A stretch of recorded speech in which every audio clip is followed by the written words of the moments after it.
Hari ini, saya rindu untuk membagikan sesuatu yang membuat kita bisa menggapai janji Tuhan kepada kita.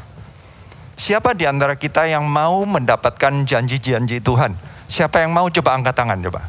Wow, pagi-pagi saya mau ajak senam sedikit ya, agak bergerak-gerak. Saya kagum melihat ibadah pagi ini, karena saya adalah tipe orang yang biasanya ibadahnya sore. Jadi kalau ngelihat yang ibadah pagi ini, saya ngelihat ini kagum sekali. Pagi-pagi sudah menyembah Tuhan. Saya percaya kalian adalah orang-orang yang mendapatkan early bird, biasanya dapat diskon. Ya kan? Kalau dapat, ya berikan tepuk tangan bagi Tuhan. Orang-orang yang begitu haus, begitu rindu, pertama kali dalam pagi harinya mencari Tuhan dahulu. Biarlah kalian menjadi orang-orang yang bukan hanya ibadahnya, tetapi hatinya juga adalah orang-orang yang early bird untuk mendapatkan janji Tuhan.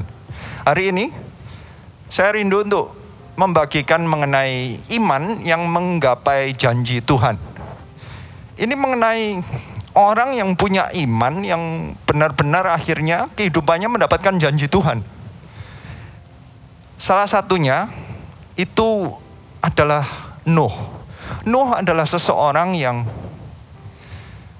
di dalam Ibrani 11 itu di-list sebagai salah satu pahlawan iman. Ada banyak pahlawan iman yang ditulis di sana dan disebutkan semua bahwa mereka lah orang-orang yang mempunyai iman. Mereka adalah orang-orang yang mendapatkan janji-janji Tuhan. Mereka adalah orang yang benar-benar menangkap apa sih sebenarnya memiliki iman yang menggapai janji Tuhan itu. Kita mulai buka di Ibrani 11. Mulai dari ayat 7. Mari kita baca, ini mengenai Nuh. Kata-katanya demikian, Ibrani 11 ayat 7. Karena iman, maka Nuh dengan petunjuk Allah tentang sesuatu yang belum kelihatan dengan taat mempersiapkan bahtera untuk menyelamatkan keluarganya. Dan karena iman itu ia menghukum dunia dan ia ditentukan untuk menerima kebenaran sesuai dengan imannya. Ini adalah salah seorang yang saya kagumi, salah seorang yang menurut saya luar biasa karena dalam kehidupannya dia melalui sesuatu yang orang lain tidak pernah lalui. Air bah itu hanya sekali. Dia melalui satu katastrofi. Sesuatu yang tidak pernah terjadi dan tidak pernah terjadi sebelumnya dan sesudahnya tidak pernah terjadi lagi. Dia adalah seseorang yang mempunyai iman yang begitu kuat. Melewati sesuatu kejadian yang begitu menggoncangkan, begitu mengerikan. Ini kehancuran, air bah itu kehancuran seluruh dunia, kehancuran seluruh fondasi, kehancuran seluruh apapun yang selama ini dia sudah pelajari. Dan itu hancur dan dia tetap punya iman. Ini orang yang patut kita pelajari karena mungkinkah kita nanti menghadapi sesuatu yang berat dalam kehidupan kita? Bagi kita, bagi saya, anyway, pandemi adalah sesuatu yang bagi saya kayak air bah. Karena sebelumnya enggak pernah, puluhan tahun sebelumnya juga enggak pernah. Ratusan tahun sebelumnya baru terjadi pandemi itu. Ini sesuatu yang katastrofi juga. Pandemi adalah sesuatu yang cukup menggoncangkan, yang mengubah segala cara kerja kita, segala cara kita berpikir dan mengubahkan segala dasarnya. Tetapi bisakah kita tetap mempunyai iman yang tidak goyah seperti Nuh yang tidak goyah di tengahnya air bah, dan kita tetap bisa menggapai janji Tuhan? Siapa yang mau katakan amin? Hari ini mari kita belajar.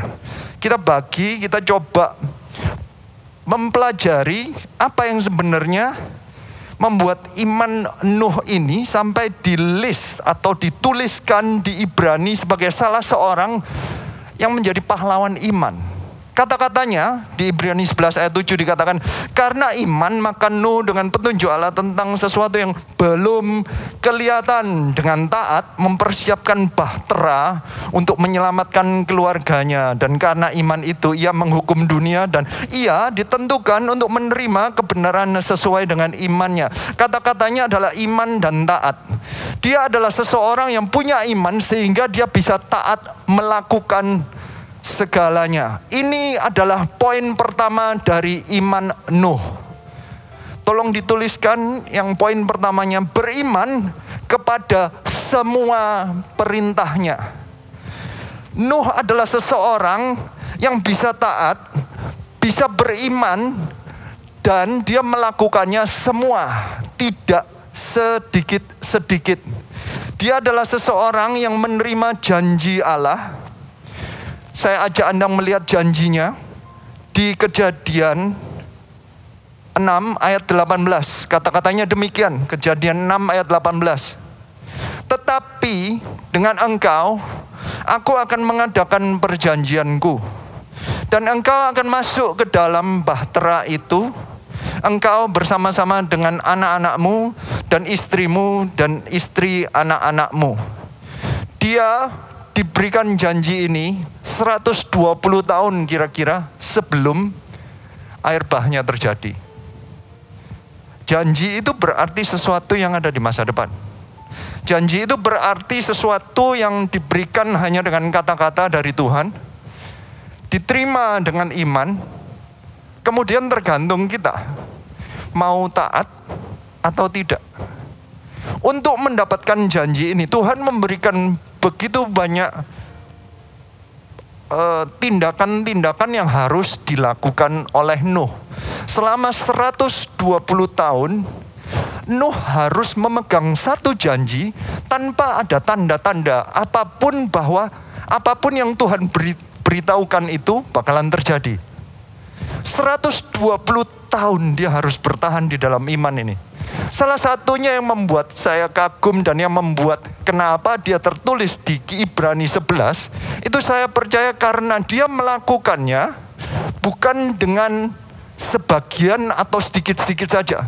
Dia melakukannya dengan semuanya. Dia percaya semuanya. Kita menjadi seorang anak Tuhan.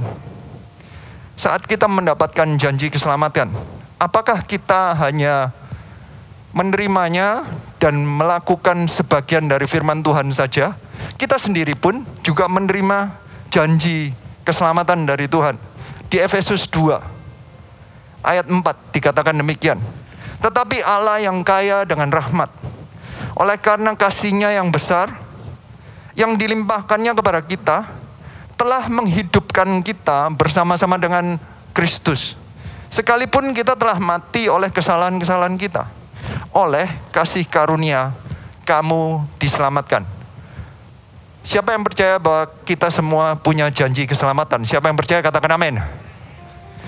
Dan ini semua diberikan oleh Tuhan hanya karena kasih karunia. Kita sekarang belum bisa melihatnya, tetapi kita semua bisa berteriak amin.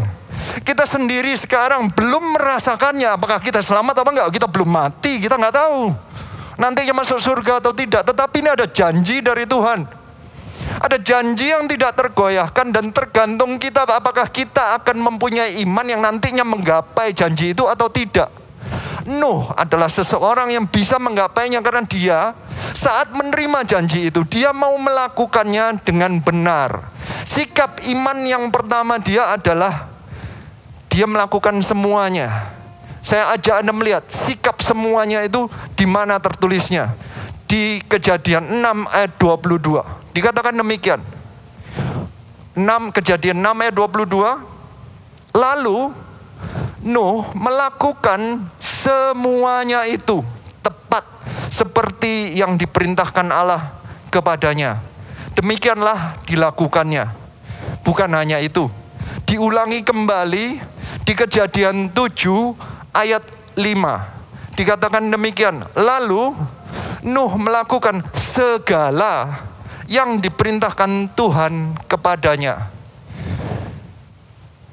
Ini adalah satu sikap yang luar biasa. Ini yang perlu kita pelajari. Ini sikap iman Nuh yang bisa menggapai janji Tuhan. Ini sikap yang luar biasa karena dia bisa melakukan semua dan segala. Banyak di antara kita, jika ditantang untuk mengikuti firman Tuhan, kita mau melakukannya, tetapi kadang kita berhenti di tengah. Sebagian kita mau melakukannya, sebagian ada yang, kalau yang ini susah gitu kayaknya. Banyak di antara kita itu melakukan mungkin 80%, nanti 20% terakhirnya. Kalau yang ini susah. Alkitab itu ada 16.102 ayat. Pertanyaannya apakah kita mau melakukan semua atau enggak? Ada ayat-ayat yang sangat sulit dilakukan. Siapa yang mau ngaku, katakan amin. Oh, enggak ada yang ngaku kalau pagi gini ya.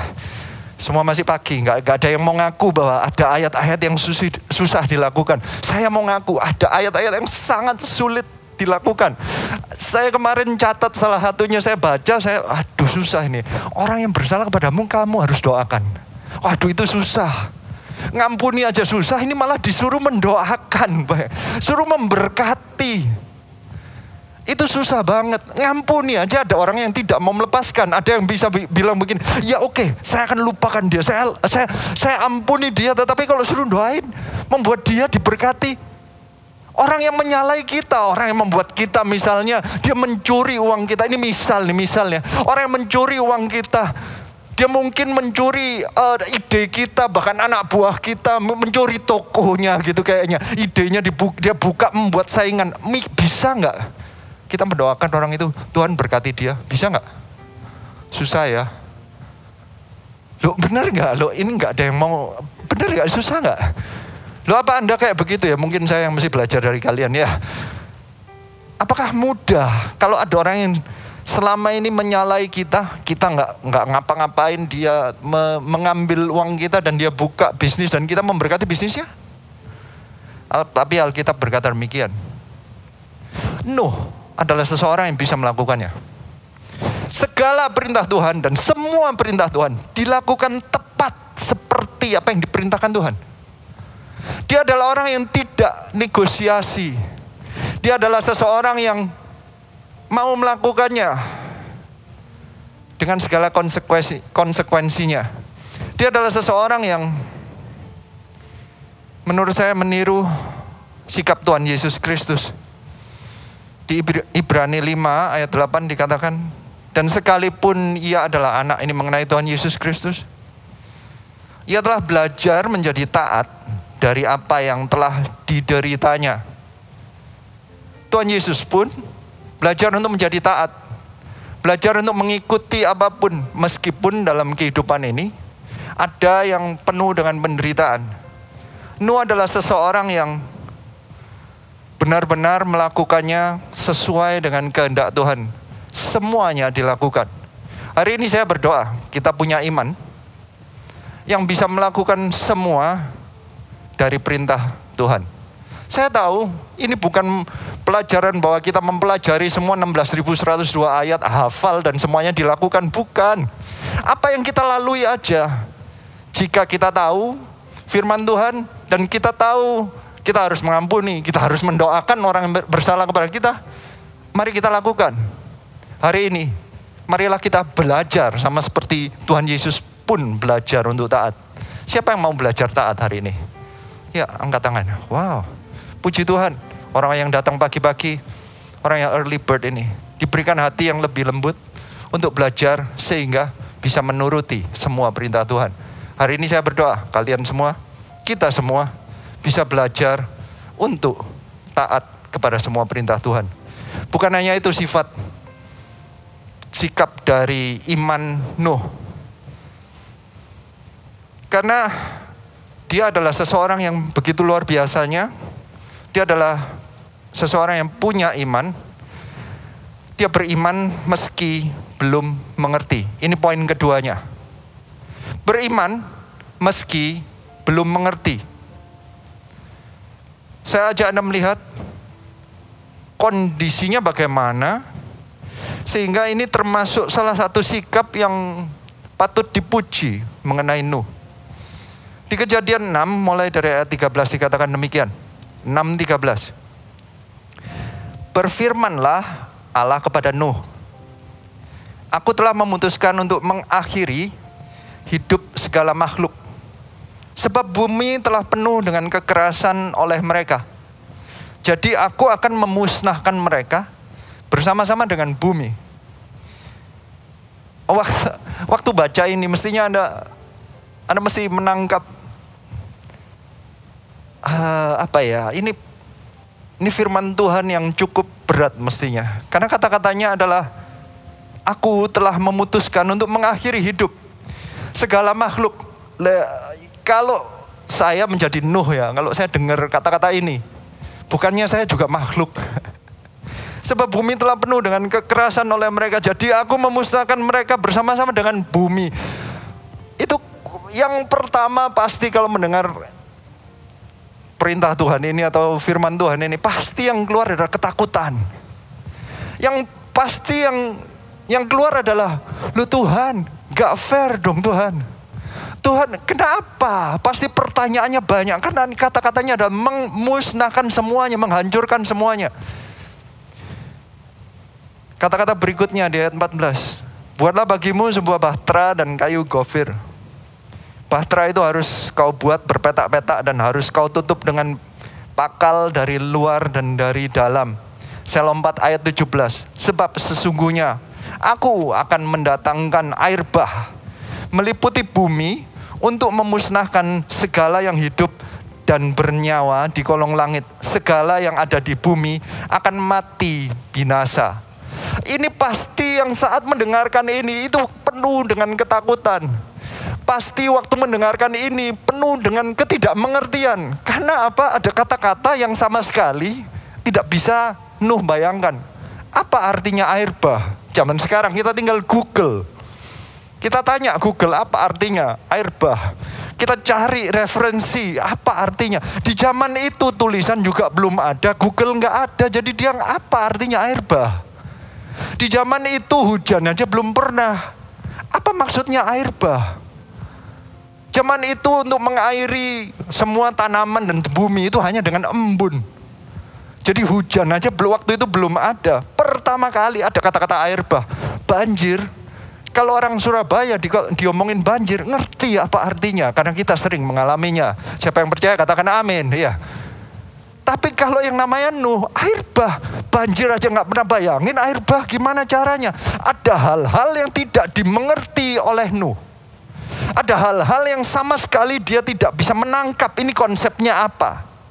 Tidak bisa membayangkan apa sih sebenarnya yang Tuhan perintahkan. Apa yang bakalan terjadi. Tetapi Nuh tetap melakukannya. Oh, ini orang luar biasa. Banyak di antara kita itu kalau ditantang, ayo kita melayani Tuhan. Aduh, pertanyaannya banyak, maafkan ya. Saya mau berdoa dulu. Saya mau mendapatkan pengertian dari Tuhan. Bagaimana nanti kehidupan saya di depan itu. Tuhan itu maunya apa dalam kehidupan saya. Sering orang-orang itu berusaha untuk mengerti dahulu apa yang ada di masa depan baru mau melangkah. Yang namanya Nuh, ngerti aja enggak. Jelas-jelasan nggak perlu dijelaskan bahwa Nuh tidak mengerti karena air bah tidak pernah ada yang mengerti. Zaman kita aja kata-kata air bah bayangin seluruh bumi tertutup dengan air nggak bisa. Pasti kata-katanya secara sains nggak mungkin. Apalagi Nuh di zaman itu tidak masuk di dalam akalnya dia, tidak masuk di dalam logikanya dia. Apalagi perasaannya penuh dengan ketakutan. Banyak orang kalau ditantang, ayo melakukan sesuatu untuk Tuhan. Mari kita bangun gereja Tuhan. Jawabannya sebentar, saya mau pikirkan dulu. Mana mungkin di zaman pandemi ini bangun gereja. Ini zamannya kita masih mesti work from home. Semuanya harus social distancing. Bangun gereja kumpul-kumpul nanti susah, nggak mungkin. Semua itu harus masuk logika dahulu. Jangan ngomong logika, ngomong perasaan deh. Yang muncul waktu Nuh mendengarkan semua ini, pasti yang muncul hanya ketakutan. Orang yang ketakutan biasanya tidak bergerak. Ada orang yang malah lari dalam ketakutan. Tetapi Nuh, saya percaya ini penuh dengan ketakutan. Tetap berjalan, mengikuti semua perintah Tuhan. Ini orang Nuh ini patut kita pelajari. Kita patut belajar imannya dia. Dia bisa taat, meskipun dia tetap beriman. Meskipun dia tidak mengerti, tidak masuk di akalnya, tidak masuk di logikanya, tidak masuk dengan perasaannya. Pengalaman gak ada pengalamannya. Tetapi dia tetap melakukannya. Bahkan dia itu begitu luar biasa. Di 2 Petrus 2 ayat 5 dicatat apa yang dilakukan oleh Nuh selama 120 tahun. Dia gak mengerti kalau suruh bangun bahtera itu ngapain. Bahtera itu bisa dibayangkan mungkin seperti kalau di Bukit Doa Immanuel, kan kelihatannya seperti kapal gitu ya. Tapi saya ini coba cari tahu, apakah desainnya persis kayak kapal? Sebenarnya nggak persis kayak kapal, lebih banyak kayak kotaknya daripada kayak kapalnya. Karena tidak pernah dikatakan bahwa bawahnya itu lebih tajam atau apa. Kelihatannya kalau bangun langsung di atas, karena Nuh itu disuruh bangun bahteranya itu di atas puncak gunung. Saya rasa ya saya bisa aja sih dia pasang kaki-kaki atau gimana, tapi dia tidak direncanakan kayak begitu. Kalau cuman baca dari instruksinya itu cuman bangun gedung. Seperti bangun gedung yang dikasihin di anti air gitu loh, tahan air, gedung yang tahan air. Dia bangun kayak seperti kotak sebenarnya. Selama 120 tahun, start dari 120 tahun dia bangun sesuatu yang ditempelin tahan air di atas gunung. Semua orang lihat, kamu bener apa enggak sih sebenarnya? Apa yang kamu lakukan itu agak aneh gitu loh. Anda tahu nggak, waktu itu banyak sekali orang di sekelilingnya. Di zaman itu semua orang itu hidupnya lama-lama. Jadi siapapun yang lahir berapa ratus tahun yang lalu itu masih hidup. Saya percaya waktu itu masih ada grandpa-nya, masih ada papanya. Dan itu grandpa dan papanya itu punya anak banyak. Itu banyak saudara sepupu, banyak om, tante. Itu semua pasti komplain ke dia. Itu semua pasti bertanya-tanya, apa yang kamu lakukan? Kalau orang dipertanyakan, pasti dia memberikan penjelasan. Dan saya percaya penjelasannya adalah, jika engkau dipertanyakan apa yang engkau lakukan, ya engkau harus berkata apa yang engkau dapatkan. Dan inilah di 2 Petrus 2 ayat 5 disebutkan apa yang terjadi selama 120 tahun itu. Dan jikalau Allah tidak menyayangkan dunia purba, tetapi hanya menyelamatkan Nuh, pemberita kebenaran itu, dengan 7 orang lain, ketika ia mendatangkan air bah atas dunia orang fasik. Saya suka kata-kata pemberita kebenaran itu. Saya percaya yang dilakukan oleh Nuh selama 120 tahun itu, dia menjelaskan apa yang Tuhan katakan kepada dia. Selama 120 tahun dia menjelaskan, aku bangun ini karena Tuhan berkata nanti akan ada air bah. Yang selamat adalah yang masuk bahtera ini. Yang selamat adalah yang masuk bahtera ini. Ini saya bangun ini karena setiap kali ada orang tanya, saya bangun ini karena Tuhan berkata nanti ada air bah. Gak tahu kapan loh ya. Cuman ngomong nanti ada air bah. Dan yang selamat adalah yang masuk ke bahtera ini. Dia bangun, saya gak tahu selesainya kapan. Bisa-bisa sudah selesai dalam waktu 10 tahun. Bisa-bisa. Jadi 110 tahun itu cuman bertanyakan mana air bahnya. Dipertanyakan imannya Nuh itu, dipertanyakan oleh semua orang, mana air bahnya. Dia cuma bisa berkata, Tuhan berkata nanti akan ada air bah. Dia dikatakan di Alkitab 2 Petrus 2 ayat 5, dia pemberita kebenaran. Berarti dia tidak tinggal diam. Dia bukan orang yang cuman membuat bahtera terus dia tinggal diam. Dia selalu mengatakan kebenarannya. Seharusnya kita juga punya iman sama seperti Nuh.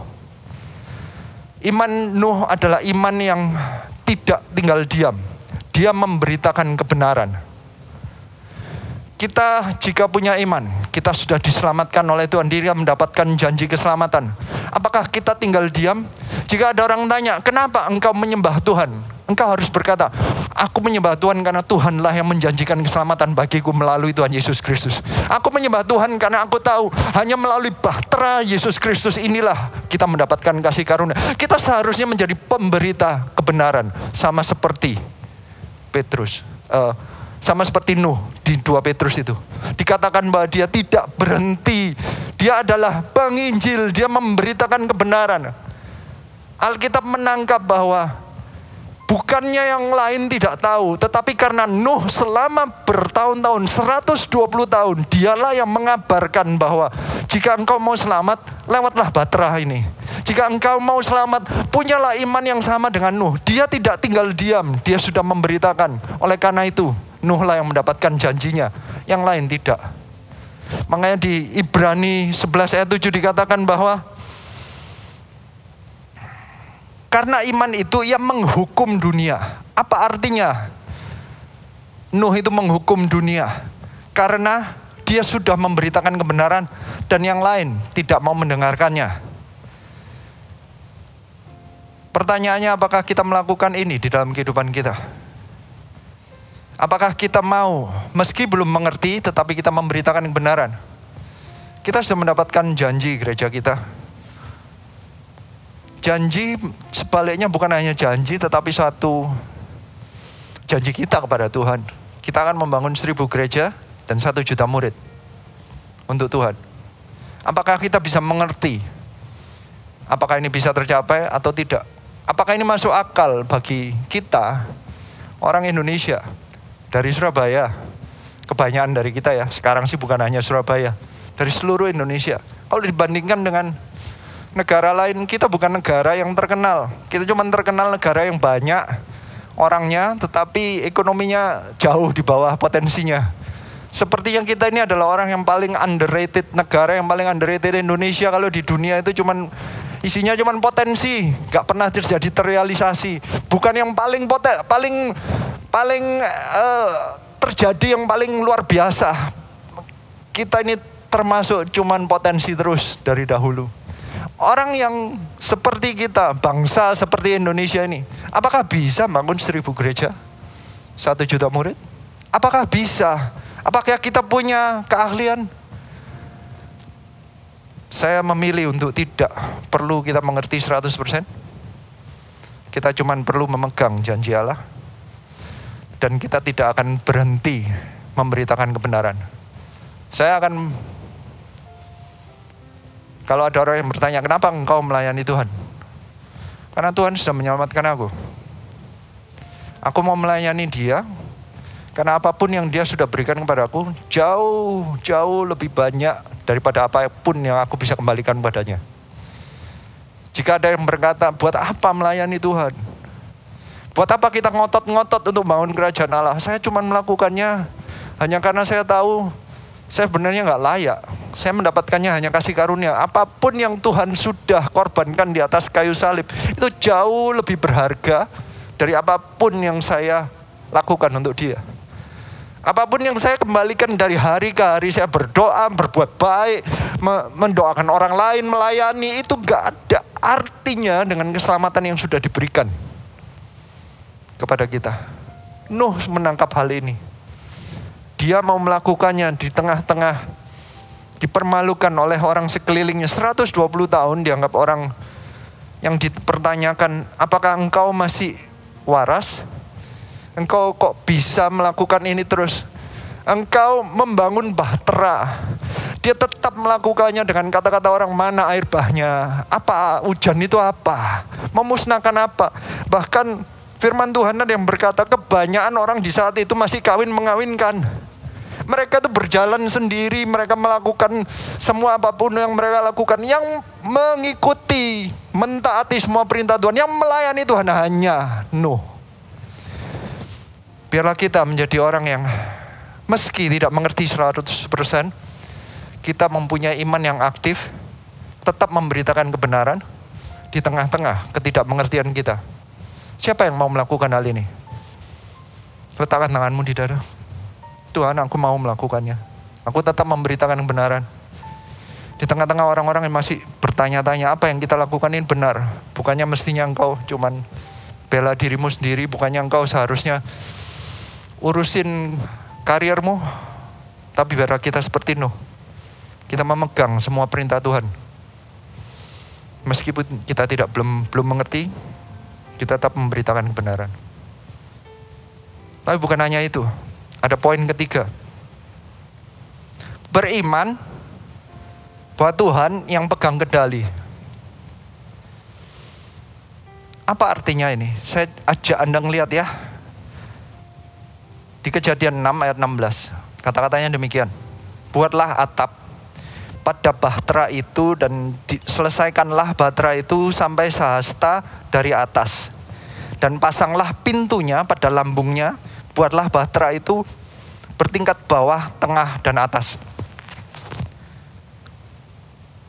Ini dijelaskan bahwa itu bahtera itu dibuat ada atapnya, dan dari atap ke dinding bawahnya itu disuruh memberikan sehasta jarak.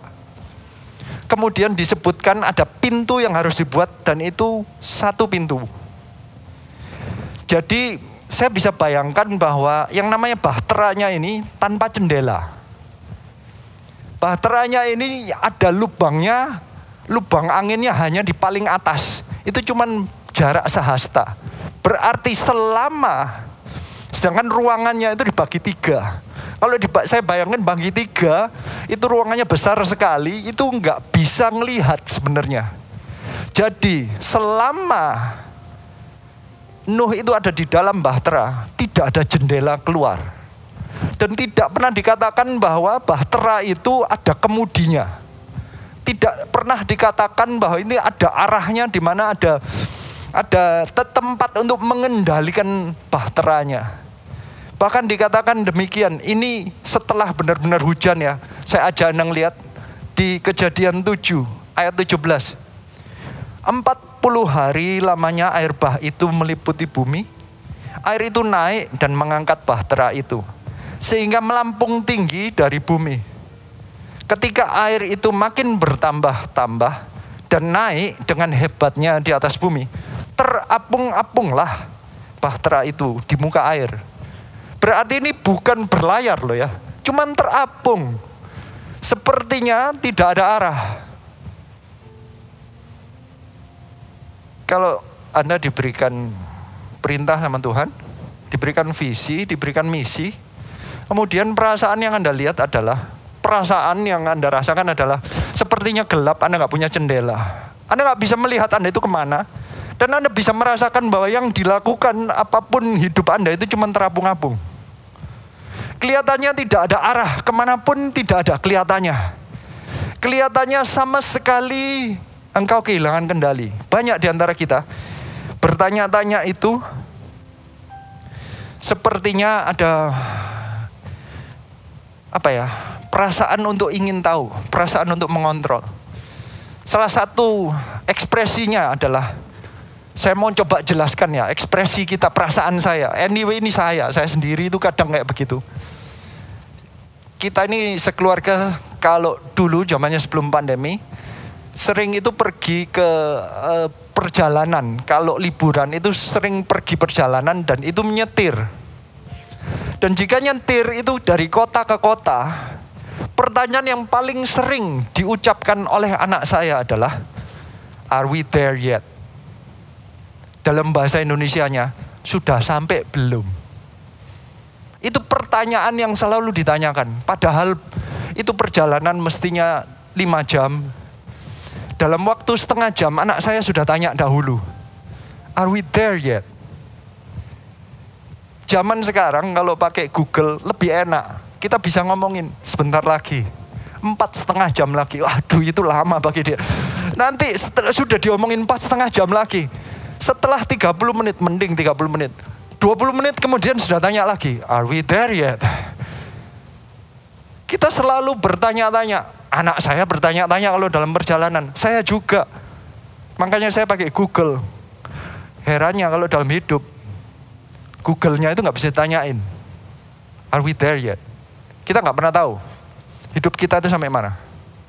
Kita nggak pernah tahu kapan kita dipanggil Tuhan. Kita nggak pernah tahu kehidupan kita nanti kayak apa. Bisnis kita besok mau kayak apa. Banyak yang tanya, pinginnya tanya Tuhan, omset saya besok naik nggak? Tanyanya ini pandemi berakhir kapan?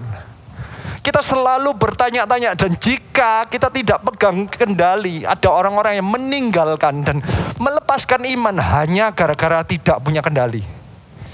Saat kehidupan masih oke, bisnis masih berjalan, semua nggak ada yang sakit, keluarga nggak masalah, semua dalam kendali, Anda beriman kepada Tuhan. Nuh adalah seseorang yang berbeda. Tanpa kendali pun dia tetap beriman kepada Tuhan. Tanpa kendali pun dia tidak bisa melihat keluar. Dia tidak punya kontrol, dia hanya terapung-apung tanpa punya tahu ini kemana dan ngapain. Dia cuma beriman kepada Tuhan saja. Dia tetap di dalam bahtera. Bahkan dia itu belajar ngelihatnya itu hanya tanda-tanda yang dari Tuhan saja. Bukan tanda yang dari kita sendiri. Banyak di antara kita dalam kehidupan ini minta selalu tanda dari Tuhan yang mau kita. Ada Gideon yang minta tanda kepada Tuhan sebelum melakukan apapun. Menurut saya itu sekali-sekali boleh, tetapi ini yang dipuji, yang ditangkap oleh firman Tuhan. Kalau Nuh tidak minta tandanya dia sendiri, dia nunggu yang tandanya dari Tuhan. Ini tanda-tanda apa? Belajar untuk melihat yang mana yang dari Tuhan. Belajar melihat bukan tanda kita yang kita paksakan. Ada orang-orang yang kita tantang gini, ayo melayani Tuhan sebentar. Nanti kalau bisnis saya sudah sampai level tertentu, toko saya sudah tenang, omsetnya sudah sampai sekian, baru saya mau melayani. Ayo mulai melayani sebentar. Anak saya ini baru lahir. Nanti ya, kalau anak saya sudah masuk SD, nah itu baru mau melayani. Nanti kalau sudah SD, ditanyain, ayo melayani sebentar. Nanti kalau anak saya sudah SMP ya. Soalnya sekarang masih dijaga, saya masih ajarin dia. Nanti ya, nanti. Kalau sudah SMP, sebentar saya harus siapin dia. Nanti kalau sudah SMA ya. Bentar, nanti kalau sudah universitas. Kalau sudah universitas, nanti kalau dia sudah menikah. Kalau dia sudah menikah, nanti kalau dia sudah punya. Nanti ditunggu terus, selalu minta tandanya dari kita sendiri. Kalau Nuh tidak. Dia selalu bergeraknya itu kalau tanda dari Tuhan. Dia adalah seseorang yang benar-benar membiarkan Tuhan yang pegang kendali. Tanda-tandanya apa? Misalnya nih, di Kejadian 7 ayat 1 dikatakan, lalu berfirmanlah Tuhan kepada Nuh, masuklah ke dalam bahtera itu, engkau dan seisi rumahmu, sebab engkaulah yang kulihat benar di hadapanku di antara orang zaman ini. Nuh tidak masuk ke dalam bahtera 120 tahun lebih awal. Dia menunggu sampai Tuhan berkata masuklah, baru dia masuk. Dia adalah seorang yang menunggu tanda-tanda dari Tuhan. Selama 120 tahun tidak pernah dikatakan di Alkitab bahwa dia diberitahukan apa-apa lagi. Dia nunggu 120 tahun sampai Tuhan memberikan tanda, baru dia melakukannya. Dia adalah orang yang punya kesabaran untuk menunggu bahwa Tuhan yang memberikan tanda. Dia tidak bertanya, are we there yet? Tuhan mana air bahnya? Dia nggak nantang-nantang, tidak maksa-maksa. Banyak di antara kita kalau diberikan janji nanti bisnismu akan berkati, dia ada orang-orang yang datang, Tuhan mana berkatnya? Dia tinggal nunggu aja. Saat Tuhan berkata, ini saatnya bergerak, Nuh bergerak. Ini saatnya untuk masuk, Nuh masuk ke dalam bahtera. Sikap apa lagi yang menunjukkan bahwa Tuhanlah yang memegang kendali? Di Kejadian 7 ayat 8 dikatakan demikian. Dari binatang-binatang yang tidak haram dan yang haram, dari burung-burung dan segala yang merayap di muka bumi. Ayat 9, datanglah sepasang mendapatkan Nuh dalam bahtera itu, jantan dan betina, seperti yang diperintahkan Allah kepada Nuh. Ada hal-hal yang tidak bisa dilakukan oleh Nuh. Waktu Nuh mendengarkan bahwa dia harus ngumpulin semua binatang di seluruh dunia. Di zaman itu nggak ada pesawat. Nggak mungkin kalau dia bisa ngumpulin semua spesies yang ada di bumi ini. Ada hal-hal yang dia tidak mengerti, dia lepaskan, dia biarkan Tuhan yang memegang kendali. Dan akhirnya di saat yang tepat, Tuhan akan mendatangkan apapun yang perlu didatangkan oleh Tuhan saat Nuh tidak bisa melakukannya. Banyak di antara kita menuntut bahwa kita yang harus bisa mengontrol semuanya. Nuh adalah seseorang yang bisa melepaskan kontrol. Dia membiarkan Tuhan yang mendatangkan. Mari kita belajar untuk tahu apa yang Tuhan bisa kerjakan dan apa yang bisa kita kerjakan. Nuh melakukan apa yang dia bisa lakukan. Dan sisanya yang dia tidak bisa lakukan, Tuhan yang akan mendatangkan. Hari ini saya mau mengajak kita untuk melakukan apa yang bisa kita lakukan. Sisanya, biarlah berkat Tuhan yang menurunkannya. Biarlah keselamatan Tuhan yang menurunkannya. Biarlah perlindungan Tuhan yang melakukannya. Dia adalah seseorang yang begitu luar biasa. Dia juga bisa membiarkan ini yang terjadi. Kejadian 7 ayat 16.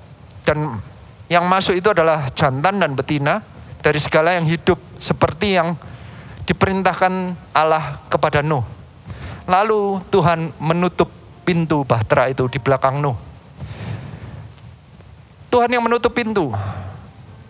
Alkitab berkata di Yohanes 10 ayat 9, Akulah pintu, barang siapa masuk melalui aku, ia akan selamat, dan ia akan masuk dan keluar dan menemukan padang rumput. Nuh adalah seseorang yang bisa membiarkan Tuhan sebagai pintunya. Dia adalah orang yang membiarkan Tuhan Yesusnya yang berkuasa dalam kehidupannya, yang menentukan masuk dan keluarnya. Nuh adalah seseorang yang bisa membiarkan Tuhan memegang kendali. Saya rindu kita semua belajar itu. Tapi ada poin yang terakhir, poin yang keempat, beriman tanpa batas waktu. Bukan hanya kemana, karena banyak di antara kita yang selalu bertanya, kemana? Dan bertanya, berapa lama lagi? 120 tahun. Nuh menunggu. Air bah benar-benar datang. Dia sudah masuk di dalam, tanpa bisa melihat keluar. Selama Nuh berada di dalam bahtera yang tertutup, yang dia tidak bisa melihat arahnya kemana, cuman terapung-apung, itu paling tidak, itu ada setahun lamanya. Anda harus bisa bayangkan apa yang terjadi selama setahun itu. Saya ajak Anda melihat di Kejadian 7 ayat 17 dikatakan, 40 hari lamanya air bah itu meliputi bumi. Air itu naik dan mengangkat bahtera itu, sehingga melampung tinggi dari bumi. Saya bisa bayangin, saya coba bayangin lah ya. Kira-kira apa yang terjadi selama 40 hari, itu yang paling mengerikan menurut saya. Air bah mulai muncul. Pertama cuman hujan biasa, orang cuman kaget. Ternyata ada hujan ya. Orang pertama mungkin senang, berteriak-teriak, weh ada hujan. Hari kedua nggak berhenti, hari ketiga nggak berhenti. Sampai hari ketujuh mereka mulai cemas. Setelah mulai banjir, mereka mulai bingung. Mereka berusaha cari cara. Saya bayangin ini orang yang di luarnya ya. Nuh nggak bisa melihat. Mungkin salah satunya tidak ada jendela supaya Nuh tidak melihat kengerian yang terjadi di luar. Nuh cuman bisa mendengar. Pertama teriakan, habis itu mulai cemas. Yang terakhir teriakan, mungkin ada yang gedok-gedok pintunya. Bukakan pintu, kami mau masuk. Bukakan pintu, kami mau masuk. Tetapi tadi ada kata-katanya kan, Tuhan yang menutup pintu, berarti Nuh nggak bisa buka. Tuhan yang punya kontrol. Ayatnya ada yang berkata, ada 10 orang gadis yang diberikan kesempatan untuk menerima berita kebenaran. Yang 5 menyediakan minyaknya sampai akhir. Yang 5 tidak. Setelah dia sudah mendapatkannya, dia ngedok-ngedok pintu, nggak bisa masuk. Sepertinya ada waktunya Tuhan yang menentukan. 5 orang yang setia tetap masuk, tetapi 5 orang yang terlambat tidak masuk. Saya bisa bayangin, selama 40 hari itu ada digedok-gedok pintunya, digedok semua, dindingnya digedok-gedok, itu mungkin ratusan orang mendekat karena itu satu-satunya yang mengapung, lainnya gunung pun sudah hilang. Itu saya nggak tahu tahan berapa lama. Orang makan berapa lama sih yang nggak bisa nggak makan selama berapa lama? Mungkin di hari ke-20 suara itu hilang semua. Dan itu mungkin saudara-saudaranya Nuh. Mungkin itu teman-temannya yang dahulu dia main barengan. Ingat Nuh itu hidup 600 tahun sebelum ini terjadi. Dia punya kenalan begitu banyak. 600 tahun, semua orang yang dia kenalin pun dia sudah memberitakan kebenaran kepada mereka. Dan akhirnya mereka gak bisa masuk. Dia cuma melihat bahwa ini kehancuran. Dia bayangin itu dulu tempat rumah dia kumpul barengan, itu mungkin restoran yang dia datangin, semuanya hancur. Yang dia bayangkan semua itu hancur. Selama 40 hari itu hancur semua. Kehidupan lamanya hancur semua. Semua yang lalu hilang semua, dihapus semua.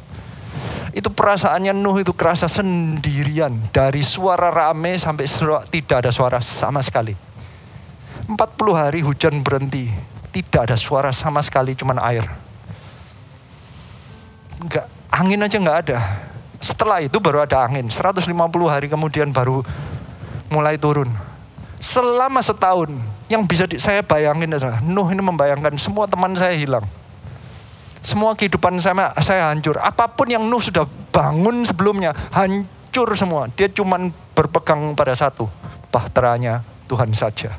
Hanya itu yang dia pegang. Selama setahun, dia tetap beriman kepada Tuhan. Di Matius 25 ayat 13, ini yang mengenai 10 gadis itu, dikatakan demikian. Karena itu, berjaga-jagalah. Sebab kamu tidak akan tahu akan hari maupun akan saatnya. Saya mau mengajak Anda untuk tetap mempunyai hati yang sama seperti Nuh. Sikap yang terakhir adalah beriman tanpa batas waktu. Jangan berikan deadline kepada Tuhan. Tuhan yang memberikan deadline kepada kita. Kita yang harus berjaga-jaga setiap waktu. Hidup kita itu, kita nggak tahu lah sampai di mana. Apalagi kita yang barusan melewati pandemi. Nggak ada yang menyangka pandemi akan terjadi. Banyak yang bertanya-tanya kenapa kok terjadi pandemi. Di tengah-tengah pandemi, saya mau ceritakan sedikit satu kesaksian. Anak saya itu sekolahnya di luar negeri. Karena pandemi, berarti kemungkinan untuk ketemu itu susah. Kita mengambil keputusan waktu itu, saya nggak nyangka kalau selama ini kamu tetap aja di sana. Saya nggak bisa bayangin. Ternyata kita nggak bisa travel, nggak mungkin waktu itu. Dan dia itu sekolahnya sudah harus selesai. Jadi saya nggak bisa bayangin, ternyata setelah lewat pandemi, di tengah-tengah pandemi, dia lulus. Tetapi lulusnya saya nggak bisa hadir. Orang kalau lulus kuliah itu cuma sekali seumur hidup. Saya nggak mau menjadi bapak yang nggak baik. Saya ini berusaha gimana caranya untuk benar-benar bisa hadir saat dia bisa maju dan menerima bahwa saya sudah lulus, saya sudah mencapai salah satu titik yang terbaik dalam kehidupannya dia. Dan akhirnya, baru-baru ini aja, di bulan Mei, saya mendapatkan kesempatan. Saya percaya ini karena kasih karunia Tuhan. Memang ada faktor-faktor yang menentukan kenapa dia harus bisa tinggal atau enggak. Salah satunya adalah, dia tetap bisa tinggal di sana jika dia mendapatkan pekerjaan. Dan kira-kira di bulan akhir April ya, di akhir April, saya mendapatkan kabar anak saya mendapatkan pekerjaan di sana. Jadi dia bisa tinggal di sana. Berarti saya bisa menghadiri graduationnya dia. Dia lulus kuliah. Jika sebenarnya dia kalau nggak dapat kerjaan, dia harus pulang ke Indonesia. Nggak bisa saya melihat kehadiran kelulusannya dia. Tetapi karena dia dapat kerjaan di sana, dia bisa stay lebih lama. Akhirnya berarti saya bisa pergi ke tempat itu. Tempat itu adalah Amerika. Kami ini unik sekali. Persis sekitar pandemi itu mulai sekitar Maret, April, Mei 2020. Saya mendapatkan visa Amerika itu sekitar Februari. Jika itu sesudah, saya rasa saya tidak akan mendapatkan visa Amerika. Saya sudah mempersiapkan untuk nantinya ke Amerika untuk menghadiri. Tapi setelah itu pandemi, jadi tiba-tiba saat Tuhan bukakan pintu, saya percaya itu karena kasih karunia Tuhan. Jadi kami merencanakan untuk pergi di tengah-tengah pandemi ini ke Amerika. Saya nggak bisa bayangin, selama 1,5 tahun, saya nggak bisa bayangin ke luar negeri. Siapa yang bayangin ke luar negeri? Anda tahu nggak, kemana-mana itu rasanya sulit, semuanya itu kan ribet. Jadi tiba-tiba kalau kita bisa pergi itu seperti mimpi. Seperti terjadinya ini saya nggak bisa bayangin kok bisa ini terjadi. Ini padahal di tengah-tengah sekitar bulan Mei, Pastor Philip pernah berkata mengenai diaspora Indonesia yang harus bangkit. Waktu Pastor Philip berbicara demikian, CG-CG banyak yang mulai bangkit, mulai mengumpulkan data-data orang-orang di luar negeri, teman-temannya semua yang mengumpulkan Dan mulailah terbentuk CG demi CG di luar negeri. Beberapa CG diantaranya ada di Amerika. Jadi waktu kami mau ke Amerika, yang saya pikirkan adalah saya bisa kunjungin CG-CG ini. Orang-orang ini adalah orang-orang yang tidak pernah kita temuin. Ini sesuatu janji yang tidak masuk akal saat Pastor Philip berkata kita nanti akan bangun gereja di luar negeri. Kita nggak bisa bayangin gimana caranya di tengah-tengah pandemi. Tapi ternyata ini terjadi. Saya mau ceritakan kepada Anda bagaimana akhirnya beberapa minggu yang lalu, 2 minggu yang lalu ya, kami ke Amerika dan mengunjungi CG dan menghadiri graduation dari anak saya. Mari kita nikmati video ini. Silakan dipasang videonya.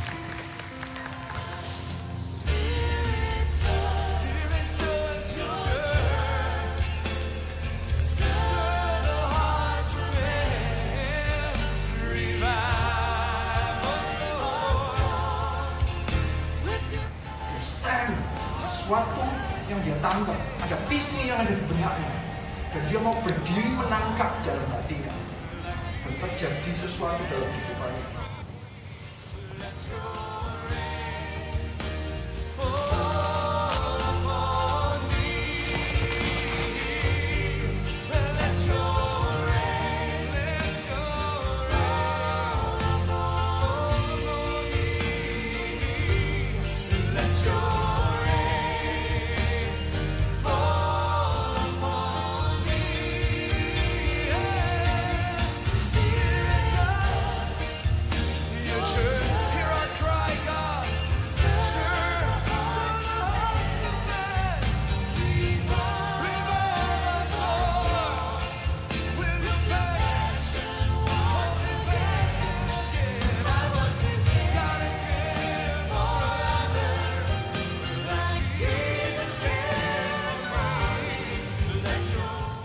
serve God because I know I've sinned too much. I cannot do it. Jika saya harus tetap masih hidup sendiri untuk menemui cuma 10-15 orang, I'm okay. Karena aku tak mau masih namanya jauh dosa. But I'm here just to say to you, agar cara Tuhan yang indah dong. Come with me. Start with me. This is worth it. At least I can see you. Anda bukan hanya diselamatkan untuk nantinya masuk surga. Di tengah jalan waktu Anda hidup ada purpose Tuhan dan ada janji-janji Tuhan yang Tuhan mau pakai dalam kehidupan.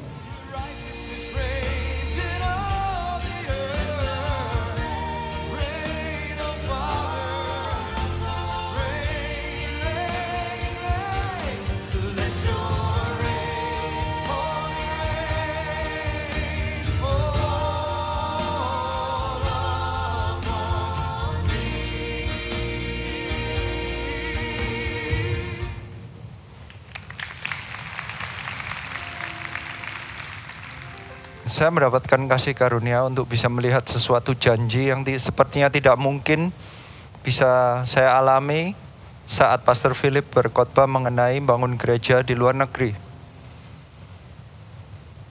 Dan kami melaluinya barusan. Kami melihat betapa hausnya mereka. Mereka dengan sengaja menyiapkan 2 hari liburan hanya untuk berjumpa dengan kita. Mereka mengumpulkan makanan, menyiapkan itu menyewa satu tempat itu gereja, orang lain disewa. Kalau Anda tahu kalau di New York semuanya mahal, ratusan dolar hanya tanpa kita minta, mereka sendiri, mereka menyiapkan, mereka yang PAW, mereka menyiapkan semua. Mereka begitu haus. Mereka tiba-tiba tanpa kami pikirkan, mereka menjadi orang yang menunjukkan bahwa janji Tuhan itu selalu ya dan amin. Meskipun kita tidak mengerti, selama kita tetap setia di dalamnya. Kita mengikuti semua setiap perintahnya. Tiba-tiba di tengahnya Tuhan akan genapi janjinya. Kita nggak tahu kapan, kita nggak tahu bagaimana Tuhan membuka pintunya. Tetapi akhirnya, ujung-ujungnya Tuhan itu tetap setia. Saya ajak Anda lihat ayat terakhir.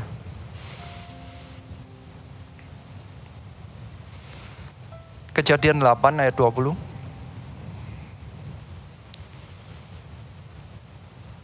Dikatakan lalu Nuh mendirikan mezbah bagi Tuhan. Dari segala binatang yang tidak haram dan dari segala burung yang tidak haram, diambilnyalah beberapa ekor, lalu ia mempersembahkan korban bakaran di atas mezbah itu.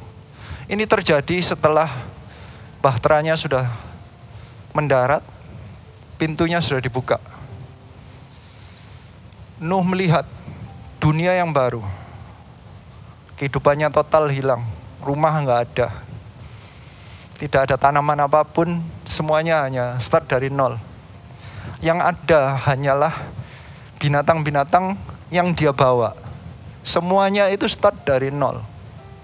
Tetapi dia menangkap bahwa dia bukan orang yang marah-marah kepada Tuhan dan bertanya-tanya kenapa ini terjadi. Tetapi dia menangkap apa artinya kasih karunia.